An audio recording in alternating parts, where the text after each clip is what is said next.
కార్తిక్ గారు మీరు చెప్పండి. అయితే ఇంతకు ముందు మీ ప్రభుత్వం ఉన్నప్పుడు మీరే కదా వాయిదా వేసింది 2025-26 దాకా.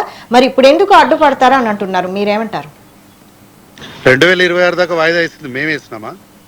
మేము ఎట్లా ఇస్తాం మేడం? వారు మరి అంటే ఇంతకుముందు వారు చెప్పిన విషయాలపైన బీజేపీ చేసే ప్రక్రియని మొత్తాన్ని కూడా కాంగ్రెస్ పార్టీ పైన చక్కగా నెపం మోపేలాగా మంచిగా ప్రజల్ని తప్పుదోవ పట్టించే ప్రయత్నం చాలా చక్కగా చేసినట్టుగా అనిపించింది. ఎంత చేసినప్పటికీ కూడా ప్రజల ఒక నిజాన్ని అనేది ఒకటి ఉంటుంది, దాన్ని గమనిస్తుంటారు. అసలు ముందు మహిళా బిల్లు కావాలని మాట్లాడిన వాళ్ళు ఎవరు? బీజేపీ పార్టీయా? ముందు మహిళా బిల్లు కావాలని దీన్ని మొదలుపెట్టింది ఎవరు? రాజీవ్ గాంధీ గారు కాదా? రాజీవ్ గాంధీ గారు ఈ బిల్లు కావాలని, మహిళా సాధికారిత జరగాలి, దీనివల్ల ఎస్సీలు, ఎస్టీలు, బీసీలు అనేక వర్గాలైనటువంటి మహిళలు పార్లమెంట్లో ఈ దేశ అభివృద్ధి సమాభివృద్ధిలో మహిళలు ప్రాతినిధ్యం ఉండాలని ఫస్ట్ మొట్టమొదటిగా మాట్లాడింది రాజీవ్ గాంధీ గారు కాదా? రాజీవ్ గాంధీ గారు మొదలుపెట్టిన దాన్ని ఆ రోజు అడ్డుపడింది బీజేపీ పార్టీ కదా. ఈ రోజు ఏందో ఎంఐఎం పార్టీ, సమాజ్వాదీ పార్టీ అని మాట్లాడుతున్నారు. అసలు ఆ రోజు ఎంఐఎం పార్టీ ఎక్కడుందండి? అసలు ఎంఐఎం పార్టీ దీనిపైన వాళ్ళు మాట్లాడిన స్పష్టత ఏముంది అసలు నాకు తెలియక అడుగుతా. పూర్తిగా ఇది బీజేపీ పార్టీ తమ రాజకీయ కోణంలో చేసుకునే ప్రయత్నం చేస్తుంది. ఇది ప్రజలు కూడా గమనిస్తున్నారు. దయచేసి వీళ్ళు ఏం చేయాలంటే, ఈరోజు మేము చేసేటువంటి ప్రక్రియలో నిజాయితీ లేదు, ప్రధాన ప్రతిపక్ష పార్టీలు విపక్షాలు చెప్తున్న మాటల్ని, వారు చేస్తున్నట్టు వారి అభిప్రాయాలు ఏంటో ఒక్కసారి పరిగణలోనికి తీసుకోవాలన్న మినిమం ఆలోచన కూడా లేకుండా ఈ ఒంటెత్తు పోకట్లో పోవడం వల్ల ఈ దేశానికి భవిష్యత్తులో చాలా ప్రమాదం ఏర్పడుతుంది. ఒక మాట చెప్తే, ఈరోజు భవిష్యత్ రాజకీయాల్లో నేను ఉండొచ్చు లేకపోవచ్చు, కానీ ఈ మాటల్ని ఈ వేదిక ఒకసారి రికార్డ్ చేసి పెట్టుకోవాలి. ఒక 20 ఏళ్ళ తర్వాతనో 25 సంవత్సరాల తర్వాతనో ఎవరో ఒకరు వచ్చి భారతదేశంలో ఉన్నటువంటి దక్షిణ ప్రాంతాన్ని ఒక దేశంగా మార్చండి అనే ఒక ఉద్యమాన్ని లేపినా లేపొచ్చు.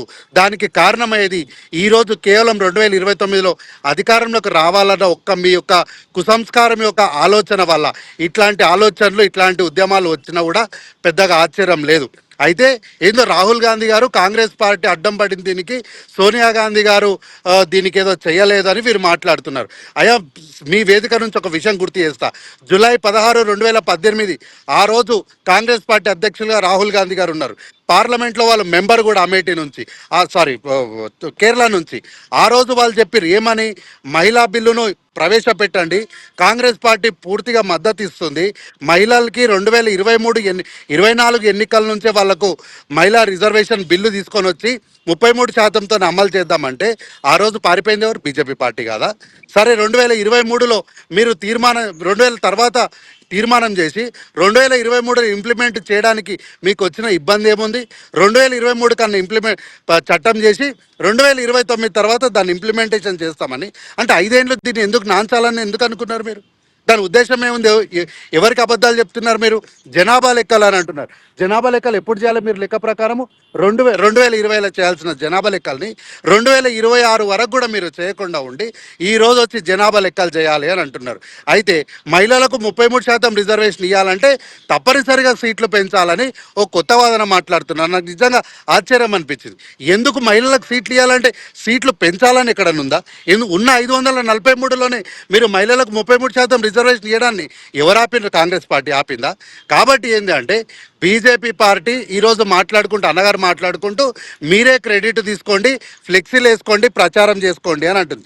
ఇట్లాంటి ప్రచారాలు చేసుకోవడానికి, ఇట్లాంటి ఫ్లెక్సీలు కట్టుకోవడానికి మాదే వాట్సాప్ యూనివర్సిటీ కాదు మేడం. కాబట్టి పూర్తి స్థాయిలో బీజేపీ పార్టీ అన్ని పార్టీలను పిలిచి మాట్లాడి సమతుల్యమైనటువంటి, సమానత్వమైనటువంటి హక్కులను కల్పించమని మాత్రమే మేము అడుగుతున్నాం.